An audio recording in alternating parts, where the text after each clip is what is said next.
নমস্কার, বিবাণী রয়েছে স্টাডি চ্যানেলে আপনাদেরকে স্বাগত। আজকে শুরু করছি চঞ্চল ঘোষ স্যারের বইয়ের বর্গক্ষেত্র চ্যাপ্টারের প্রথম পার্টি ১ থেকে ১০ পর্যন্ত। বর্গক্ষেত্র চ্যাপ্টারটি শুরু করার আগে বেসিক কনসেপ্টের একটি ভিডিও আপলোড করানো হয়ে গেছে। সেই ভিডিওটি দেখে না থাকলে অবশ্যই চ্যানেলের প্লেলিস্টে গিয়ে দেখে নেবেন।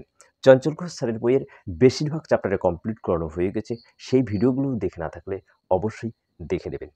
চঞ্চল ঘোষ স্যারের বইয়ের এই বর্গক্ষেত্র চ্যাপ্টারটি কমপ্লিট করানোর পরে আমরা সুবীর দাস স্যারের বইটিকে সলভ করব। সেজন্য যারা এখনও চ্যানেলটিকে সাবস্ক্রাইব করেননি অবশ্যই চ্যানেলটিকে সাবস্ক্রাইব করে পাশে থাকা বেল আইকনটিকে প্রেস করে রাখবেন, যাতে নতুন নতুন ভিডিও সবার আগে আপনার কাছে পৌঁছে দেয়। আর ভিডিওটি ভালো লাগলে ভিডিওটিতে লাইক, কমেন্ট, শেয়ার করে দেবেন এবং অলরেডি যারা সাবস্ক্রাইব করে রেখেছেন আপনাদেরকে অসংখ্য অসংখ্য ধন্যবাদ। শুরু করছি ১ নম্বর থেকে। একটি বর্গক্ষেত্রের ক্ষেত্রফল ৬৪ বর্গ সেমি হলে পরিসীমা কত? তাহলে এটা একটা বর্গক্ষেত্র। এই বর্গক্ষেত্রটার ক্ষেত্রফলটা দেওয়া আছে কত? ৬৪ বর্গ সেমি। তাহলে যদি ক্ষেত্রফল দেওয়া থাকে তখন সেটাকে আমরা বাহুতে পরিণত করব। তাহলে এটা তো হচ্ছে বাহু। তাহলে ক্ষেত্রফল মান কত? ৬৪। তাহলে এই ক্ষেত্রফলের মানটাকে যদি আমরা √ করি তবে কিন্তু বাহুর মানটা পেয়ে যাব। তাহলে ৬৪ বর্গমূল হচ্ছে ৮। তাহলে এখানে বাহুর মান বের হয়ে আসলো ৮। আর পরিসীমাটা বের করতে বলেছে। তাহলে পরিসীমা মানে কি? পরিসীমা মানে হচ্ছে এখানে দেখো পরিসীমা হচ্ছে ৪টা বাহু আছে। তাহলে আমরা ৪ লিখব, গুণন যে কোনো একটা বাহুর মান গুণ করলেই পরিসীমার মানটা বের হয়ে আসবে। তাহলে এটা হচ্ছে বাহু, একবার সূত্রটা লিখে দেখাচ্ছি দেখো। তাহলে 4 ইন্টু বাহুর মান এখানে বের হয়ে আসলো কত? 8। তাহলে 8 বসিয়ে দেওয়া যাক। তাহলে 4 আসতে হচ্ছে 32। তাহলে 32 সেমি বের হয়ে আসলো। তাহলে বি নাম্বার অপশনই হচ্ছে উত্তর। যদি ক্ষেত্রফল দেওয়া থাকে ক্ষেত্রফলটাকে যদি √ করানো যায় তাহলে বাহুর মানটা বের হয়ে আসবে। আর বাহুর মান বের হয়ে আসলে পরিসীমার মানটাকে বের করানো যাবে। কিভাবে? 4 ইন্টু বাহু। ক্লিয়ার হয়ে গেল? নেক্সট হচ্ছে ৩ নাম্বার। একটি বর্গক্ষেত্রের ক্ষেত্রফল ১৮ বর্গ সেমি হলে কর্ণ কত? ২ এর সেম অঙ্কই হচ্ছে ৩ নাম্বারটি। এখানে ক্ষেত্রফল দেওয়া আছে, তাহলে ক্ষেত্রফল মানে আমরা √ করে দিব। তাহলে এখানে ক্ষেত্রফল যেহেতু ১৮ আছে তাহলে ১৮ √ মানে বাহুর মান।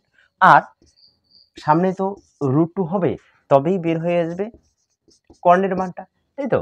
তাহলে দুটোই যেহেতু √ আছে তাহলে আমরা একটা √ দিয়ে দেবো। তাহলে ২ 18 হচ্ছে ৩৬। তাহলে ৩৬ এর বর্গমূল হচ্ছে ৬। তাহলে কর্ণের মান আসলো কত?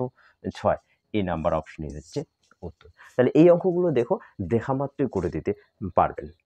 নেক্সট হচ্ছে ৪ নাম্বার। একটি বর্গক্ষেত্রের বাহুর দৈর্ঘ্য ৪ সেন্টিমিটার।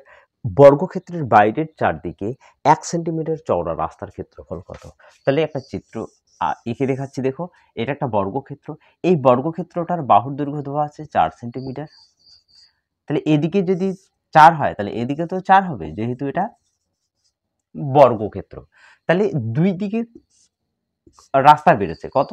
এদিকেও ১ সেন্টিমিটার বেড়ে গেছে, এদিকেও হচ্ছে ১ সেন্টিমিটার বেড়ে গেছে। তাহলে চতুর্দিকে বেড়ে গেছে কিন্তু, ঠিক আছে?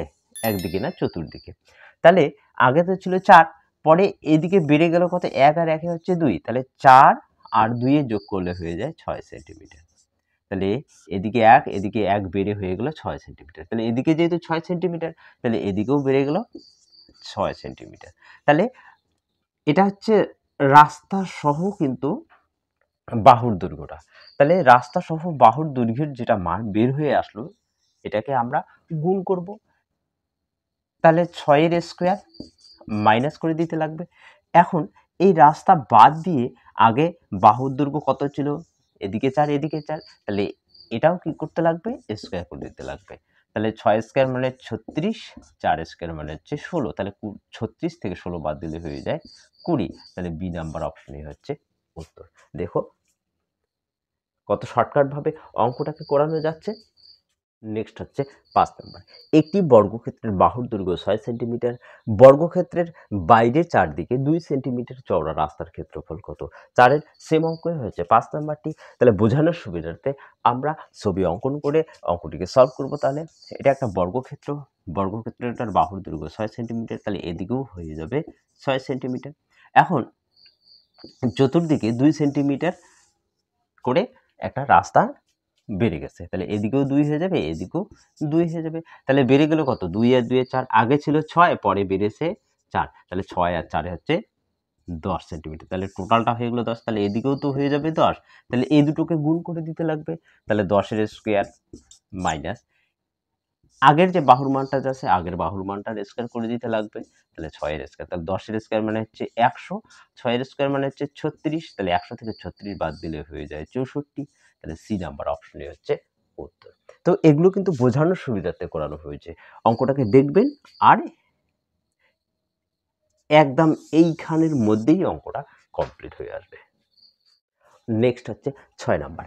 একটি বর্গক্ষেত্রের বাহুর দৈর্ঘ্য 8 সেন্টিমিটার, বর্গক্ষেত্রের বাইরের চারদিকে 1 সেন্টিমিটার চওড়া রাস্তার ক্ষেত্রফল কত? 4-5 এর সেম অঙ্কই হচ্ছে 6 নাম্বারটি। তাহলে এই অঙ্কটি হোমওয়ার্ক থেকে গেল। এই অঙ্কটির উত্তর অবশ্যই কমেন্ট বক্সে কমেন্ট করে জানাবেন। নেক্সট হচ্ছে 7 নাম্বার। একটি বর্গক্ষেত্রের বাহুর দৈর্ঘ্য 6 সেন্টিমিটার, বর্গক্ষেত্রের ভেতরের চারদিকে 1 সেন্টিমিটার চওড়া রাস্তার ক্ষেত্রফল কত? আগের অঙ্কগুলোতে ছিল কি রাস্তাটা বাইরের দিকে ছিল, তার জন্য যতটুকু রাস্তাটা চওড়া হয়েছে সেটা আমরা প্লাস করেছিলাম। এখন কিন্তু যেহেতু রাস্তাটা ভিতরের দিকে হচ্ছে সেহেতু কিন্তু যতটা রাস্তাটা চওড়া হচ্ছে সেটা আমরা মাইনাস করে দেব। দেখো তাহলে ক্লিয়ার হয়ে যাবে। তাহলে এটা একটা বর্গক্ষেত্র, এই বর্গক্ষেত্রটার বাহুর দৈর্ঘ্য দেওয়া আছে 6 সেন্টিমিটার, তাহলে এদিকেও হয়ে যাবে 6 সেন্টিমিটার। এখন ভিতরের দিকে রাস্তাটা হচ্ছে, তাহলে যখন ভিতরের দিকে হচ্ছে তখন কিন্তু কতটা চড়া দেওয়া আছে এখানে 1 সেন্টিমিটার, তাহলে এদিকেও হয়ে যাবে 1 সেন্টিমিটার। তাহলে দেখো এই পুরো মানটা হচ্ছে 6, 6 থেকে এদিকে 1 কমে গেল, এদিকে 1 কমে গেল, তাহলে টোটাল 2 কমে গেল। তাহলে 6 থেকে 2 বাদ দিলে হয়ে যাবে 4 সেন্টিমিটার। তাহলে এতটুকুর মান বের হয়ে আসলো কত? 4 সেন্টিমিটার। এদিকে যেহেতু 4, তাহলে এদিকেও অবশ্যই 4 সেন্টিমিটার হয়ে যাবে। এখন বাইরেরটার স্কোয়ার করে ভিতরেরটার স্কোয়ার করে বাদ দিলেই আমরা এই রাস্তাটার ক্ষেত্রফল পেয়ে যাব। তাহলে 6 এর স্কোয়ার মানে হচ্ছে 36 মাইনাস 4 এর স্কোয়ার মানে হচ্ছে 16, তাহলে 36 থেকে 16 বাদ দিলে হয়ে যায় 20। তাহলে বি নাম্বার অপশনই হচ্ছে উত্তর। নেক্সট হচ্ছে 8 নাম্বার। একটি বর্গক্ষেত্রের বাহুর দৈর্ঘ্য 8 সেন্টিমিটার, বর্গক্ষেত্রের ভেতরের চারদিকে 2 সেন্টিমিটার চওড়া রাস্তার ক্ষেত্রফল কত? 7 এর সেম অঙ্কই হচ্ছে 8 নাম্বারটি।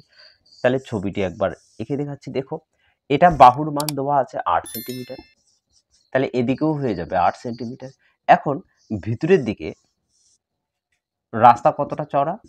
2 সেন্টিমিটার করে, তাহলে 2 আর 2 হচ্ছে 4, আগে ছিল 8, পরে কমে গেছে, কত কমে গেছে? 4 কমে গেছে, তাহলে 8 এর না 4 যদি বাদ দেওয়া যায় তাহলে হয়ে যাবে 4, তাহলে এদিকেও হয়ে যাবে তাহলে 4, তাহলে এই দুটোকে গুণ করলে হয়ে যায় 64 মাইনাস এই দুটোকে গুণ করলে হয়ে যায় 16, তাহলে 64 থেকে 16 বাদ দিলে হয়ে যায় 48। তাহলে সি নাম্বার অপশনই হচ্ছে উত্তর। নেক্সট হচ্ছে 9 নাম্বার। একটি বর্গক্ষেত্রের বাহুর দৈর্ঘ্য 10 সেন্টিমিটার, বর্গক্ষেত্রের ভেতরে চারদিকে 3 সেন্টিমিটার চওড়া রাস্তার ক্ষেত্রফল কত? 7-8 এর সেম অঙ্কই হচ্ছে 9 নাম্বারটি। তাহলে এই অঙ্কটিও হোমওয়ার্ক থেকে গেল। এই অঙ্কটির উত্তর অবশ্যই কমেন্ট বক্সে কমেন্ট করে জানাবেন। নেক্সট হচ্ছে 10 নাম্বার। একটি বর্গক্ষেত্রের বাহুর দৈর্ঘ্য 5 সেন্টিমিটার, বর্গক্ষেত্রের ভেতরে চারদিকে 1 সেন্টিমিটার চওড়া রাস্তার ক্ষেত্রফল কত? তাহলে 7, 8, 9 এর সেম অঙ্কই হচ্ছে 10 নাম্বারটি। তাহলে এই অঙ্কটিও হোমওয়ার্ক থেকে গেল।